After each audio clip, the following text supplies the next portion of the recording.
ധന്യ, ഈ കർക്കിടക പെയ്ത്ത് എന്ന് കേട്ടിട്ടുണ്ടോ? ഈ തോരാ മഴ വൈകുന്നേരങ്ങളിൽ തുടങ്ങിയാൽ ആ മഴ നിൽക്കില്ല. പക്ഷേ ഇപ്പോൾ അതങ്ങനെയല്ല. വൈകുന്നേരങ്ങളിൽ മാത്രമല്ല, രാവെന്നോ പകലെന്നോ വ്യത്യാസമില്ലാണ്ട് മഴ പെയ്തുകൊണ്ടേയിരിക്കുന്നു. നാടും നഗരവും എല്ലാം വെള്ളത്തിൽ കെട്ട്, യാത്രാ ദുരിതം, റോഡേ മുഴുവൻ കുഴി ഏതാണ് റോഡ് ഏതാണെന്ന് പറയാൻ പറ്റാത്ത അവസ്ഥയിൽ വലിയ ദുരിതത്തിലാണ്. സ്കൂളുകളിൽ പോകാൻ പറ്റാത്ത കുട്ടികൾ, ഇപ്പോൾ എൻ്റെ കുട്ടികളടക്കം വീട്ടിലിരിക്കുകയാണ്. അപ്പോൾ വലിയൊരു കഷ്ടപ്പാടിലാണ്. എന്താണ് ഈ ലോകത്ത് നടക്കുന്നത്? കേരളത്തിൽ മൊത്തത്തിൽ അടിമുടി മാറുകയാണ്. കാലാവസ്ഥ പ്രവചിക്കാൻ പറ്റാത്ത സാഹചര്യം. നമ്മൾ വെയിൽ പ്രതീക്ഷിക്കുന്ന ദിവസം മഴ പ്രതീക്ഷിക്കുന്ന ദിവസം വെയിൽ. കാർഷിക രംഗം ആകെ താറുമാറാകും. ഇതിപ്പോൾ നമ്മൾ കൃഷിയെല്ലാം ഈ മഴയെ ആശ്രയിച്ചാണല്ലോ പ്ലാൻ ചെയ്യുന്നത്.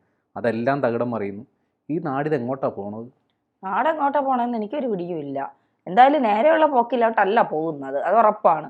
ഇപ്പോൾ ഈ ജാർഖണ്ഡ് തീവ്രമർദ്ദം, ഗുജറാത്ത് മുതൽ വടക്കൻ കേരളം വരെ ഈ ന്യൂനമർദ്ദം വരുന്നത് കൊണ്ട് 80 കിലോമീറ്റർ വേഗതയിലാണ് കാറ്റ് വീശുന്നത് മണിക്കൂറിൽ.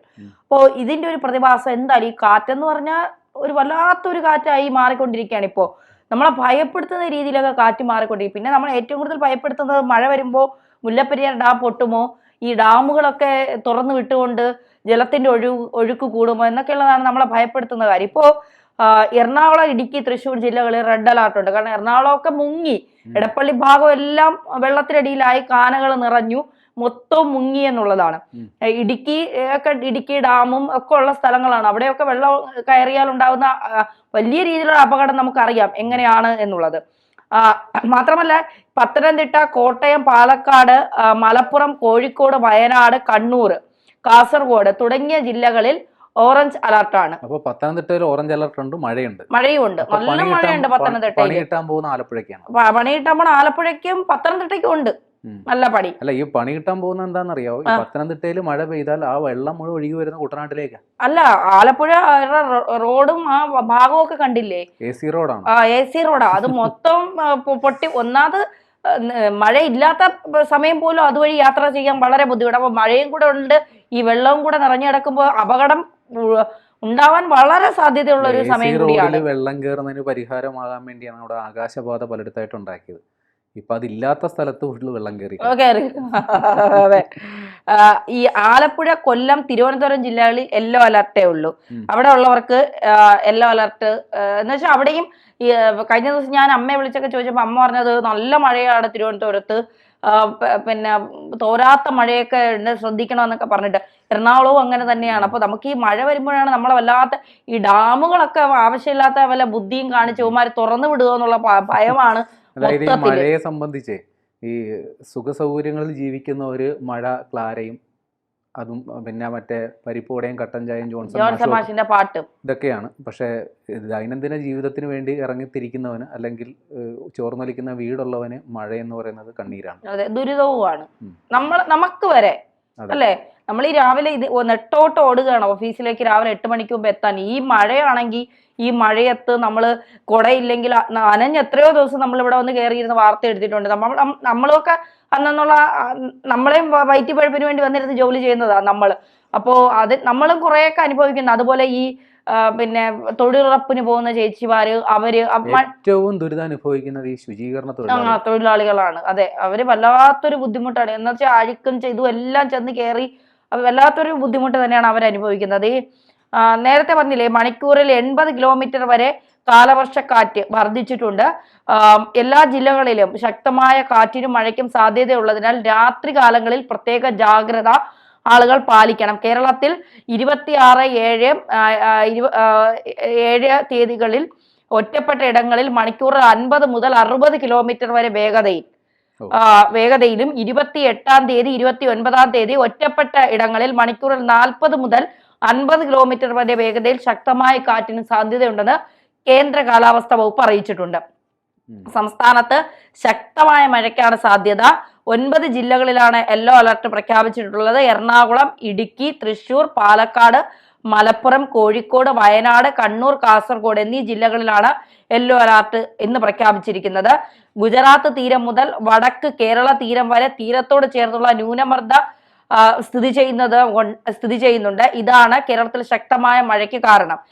കേരളത്തിന് മുകളിൽ വടക്ക് പടിഞ്ഞാറൻ കാറ്റ് ശക്തമാണ്. കേരള തീരത്ത് 60 കിലോമീറ്റർ വരെ വേഗതയിൽ കാറ്റ് വീശാൻ സാധ്യതയുണ്ട്. അതിനാൽ 30-ാം തീയതി വരെ കേരള, കർണാടക, ലക്ഷദ്വീപ് തീരങ്ങളിൽ മത്സ്യബന്ധനത്തിനുള്ള വിലക്ക് തുടരുകയാണ്. വിവിധ നദികളിൽ പ്രളയ സാധ്യത മുന്നറിയിപ്പ് പ്രഖ്യാപിച്ചിട്ടുള്ളതിനാൽ നദീതീരത്തുള്ളവർ പ്രത്യേക ജാഗ്രത പാലിക്കണം.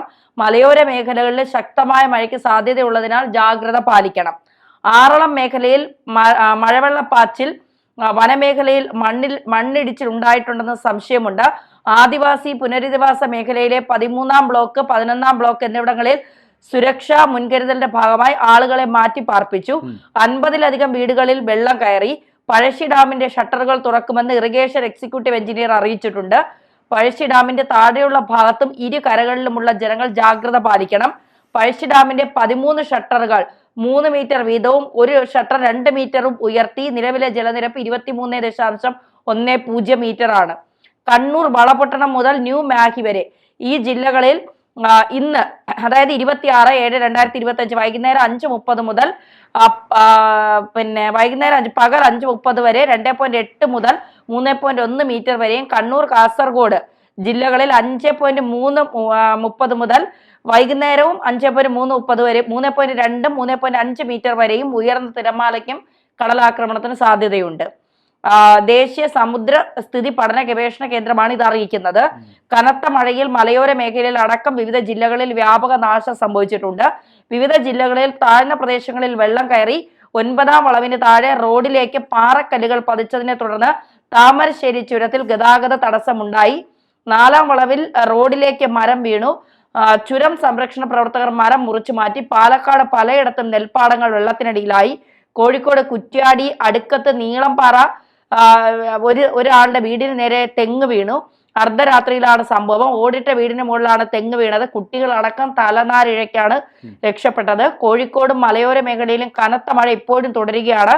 താമരശ്ശേരി ഉൾപ്പെടെയുള്ള മേഖലകളിൽ രാത്രിയിൽ അതിശക്തമായ മഴ തുടരും. കനത്ത മഴയിൽ ചാലക്കുടിയിലെ താഴ്ന്ന പ്രദേശങ്ങളിൽ വെള്ളം കയറി. ചാലക്കുടി അണ്ടർപാസിൽ വെള്ളം കയറി. പാലക്കാടും പലയിടത്തും വെള്ളം കയറി. നെൽപ്പാടങ്ങൾ മുഴുവൻ നശിച്ചു. അടുത്ത 3 മണിക്കൂറിൽ കേരളത്തിലെ എല്ലാ ജില്ലകളിലും മഴയ്ക്ക് സാധ്യതയുണ്ട്. 50 കിലോമീറ്റർ വേഗതയിൽ കാറ്റടിക്കാനും സാധ്യതയുണ്ട്. ഇടുക്കി, മൂന്നാർ, ഗ്യാപ് റോഡ് വഴിയിലുള്ള രാത്രി യാത്ര നിരോധിച്ചിട്ടുണ്ട്. ജില്ലയിൽ ഖനന പ്രവർത്തനങ്ങളും നിരോധിച്ചു. തോട്ടം മേഖലയിലെ പുറം ജോലികൾക്കും നിയന്ത്രണമുണ്ട്. പാലക്കാട് നെല്ലിയാമ്പതിയിൽ തൽക്കാലം വിനോദസഞ്ചാരികൾക്ക് പ്രവേശനം ഉണ്ടാകില്ല. എറണാകുളം ജില്ലകളിലെ മലയോര പ്രദേശങ്ങളിലുള്ള രാത്രികാല യാത്രയും നിരോധിച്ചിട്ടുണ്ട്. വയനാട്ടിലാണ് അതീവ ജാഗ്രത. ചൂരൽമലയൊക്കെ നമ്മൾ കണ്ടതാണ്. വയനാട്ടിൽ മാനന്തവാടി, മക്കി മലയിൽ അതിതീവ്ര ജാഗ്രത തുടരുന്നു. വനത്തിനുള്ളിൽ മണ്ണിടിഞ്ഞിട്ടുണ്ടെന്ന അനുമാനം. തലപ്പുഴയിലെ പുഴയുടെ തീരങ്ങളിൽ താമസിക്കുന്നവരോട് ജാഗ്രത പുലർത്തണമെന്ന് അധികൃതർ ആവശ്യപ്പെട്ടിട്ടുണ്ട്. തിരുനെല്ലിപ്പുഴ കര കവിഞ്ഞ് ഒഴുകുന്നു. 8 കുടുംബങ്ങളെ മാറ്റി താമസിപ്പിച്ചിട്ടുണ്ട്. പടിഞ്ഞാറത്തറ, മുട്ടിൽ ഉൾപ്പെടെയുള്ള പഞ്ചായത്തുകളിൽ രാത്രിയോടെ കൺട്രോൾ റൂമുകൾ തുറന്നു. അതായത് വയനാട് വലിയ ബുദ്ധിമുട്ട് അനുഭവപ്പെടുന്നുണ്ട് എന്നുള്ളതാണ്. വയനാട് മണ്ണിടിച്ചിലും വലിയ പ്രകൃതി ദുരന്തം ഉണ്ടായില്ല. 1-ാം വാർഷികം കഴിഞ്ഞതേ ഉള്ളൂ. അത് അതിനിടയ്ക്ക് അടുത്തും ഉണ്ടാവുമെന്ന് പാവം അവിടുത്തെ ജനങ്ങള്.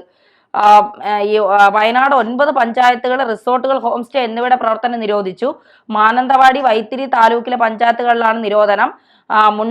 മുണ്ടക്കൈ, ചൂരന്മല ദുരന്ത പ്രദേശത്ത് നോ ഗോ സോൺ മേഖലയിലുള്ള പ്രവേശനം നിർത്തി. സ്പെഷ്യൽ ക്ലാസ്, ട്യൂഷൻ ക്ലാസുകൾ എന്നിവ പാടില്ല. ഡാമുകളുടെ ജലനിരപ്പ് ഉയർന്ന മുന്നറിയിപ്പുണ്ട്. ജലനിരപ്പ് ഉയർന്നതോടെ ഡാമുകൾ സംബന്ധിച്ച് ചില അറിയിപ്പുകളുണ്ട്. പൊരിങ്ങൻകുത്ത് ഡാമിലെ 2ാമത്തെ വാൽവ് തുറന്നു. ചാലക്കുടി പുഴയുടെ തീരത്ത് ജാഗ്രത പാലിക്കണം. പാലക്കാട് ചുള്ളിയാർ ഡാമിന്റെ സ്പിൽവേ ഷട്ടർ 5 സെന്റിമീറ്റർ ഉയർത്തി. ഗായത്രി പുഴയുടെ തീരത്ത് ജാഗ്രതാ നിർദ്ദേശം. ആളിയാർ ഡാം ഷട്ടറും തുറന്നു. മാട്ടുപ്പെട്ടി ഡാം പരമാവധി സംഭരണശേഷിയിലേക്ക് അടുക്കുന്നു.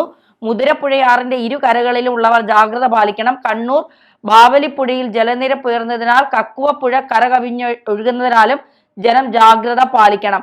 കൊല്ലം തെന്മല പരപ്പാർ ഡാം തുറന്നു. പീച്ചി ഡാമിന്റെ 4 ഷട്ടറുകളും നിലവിൽ 8 ഇഞ്ച് തുറന്നിട്ടുണ്ട്. പഴശ്ശി ഡാമിന്റെ 13 ഷട്ടറുകൾ വീതം തുറന്നിട്ടുണ്ട്. ഒരു ഷട്ടർ 2.5 മീറ്റർ ഉയർത്തിയിട്ടുണ്ട്. അതായത് കേരളം മുഴുവൻ ജാഗ്രതയിലാണ്. മറ്റ് വാർത്തകളെക്കാൾ പ്രധാനമാണ് ഈ മണ്ണ് ഇടിച്ചിലും ഈ ഇതൊക്കെ ഉണ്ടായാലുള്ളൊരു മണ്ണിടിച്ചിലല്ല ഇപ്പൊ ഹൈലൈറ്റ്. സ്കൂൾ കെട്ടിടമൊക്കെ തകരുന്നതും ആശുപത്രി കെട്ടിടമൊക്കെ തകരുന്നതൊക്കെയാണല്ലോ. കാലപ്പഴക്കേറിയ കെട്ടിടങ്ങളുടെ കാര്യത്തിൽ ശ്രദ്ധ വേണം. വഴിയരികിൽ ഈ ചാഞ്ഞു നിൽക്കുന്ന മരങ്ങൾ അതൊക്കെ വില്ലനാകും. പിന്നെ ഏറ്റവും വലിയ പ്രശ്നം ഉണ്ടാകുമ്പോൾ ഈ മഴയ്ക്ക് ശേഷം ഒരു വലിയൊരു പകർച്ചവ്യാധി പടർന്നു പിടിക്കും. അതെ, തീർച്ചയായിട്ടും. പനി, അതേപോലുള്ള വയറിളക്ക രോഗങ്ങളൊക്കെ പടർന്നു പിടിക്കും. നമ്മുടെ ആരോഗ്യ സംവിധാനത്തെക്കുറിച്ച് അത്ര സുഖകരമല്ലാത്ത വാർത്തകളാണ് ഇപ്പോഴും വരുന്നത്. അതെ, ദുരിതകാലമാണ് വരാൻ പോകുന്നത്. അതെ.